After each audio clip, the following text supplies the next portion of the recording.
A local investor buying foreclosed homes thought he got a bargain when he picked up a 3-bedroom home in Northport for $26,000. But he got a bit of a shock when he realized who the former owner was. SNN Local News 6 reporter Howie Grace has more on what he found out. This 3-bedroom house on Sardinia Avenue in Northport was once the home of convicted killer Michael King. And now it's in the hands of a new owner after it was purchased for $26,000. This guy apparently bought it because he bought like 300 other properties and thought he got a steal. But with what happened inside, it may not be that easy to flip. In 2007, the home was the scene of the brutal assault and rape of Denise Amber Lee just before she was murdered.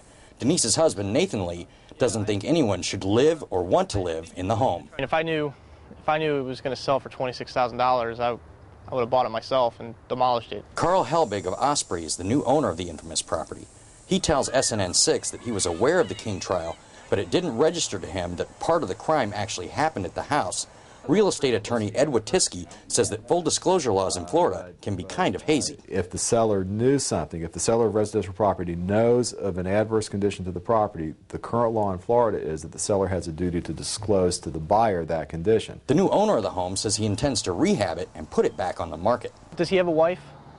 Does he have a daughter? I mean, if he does, what if it was his wife or daughter that was in that house that was raped? If he could put himself in my shoes for a couple seconds, and maybe he could relate. Regardless of what happens to the home, the neighbors here tell us that they would gladly welcome any new residents with open arms. Reporting in Northport, I'm Howie Grace, SNN, Local News 6.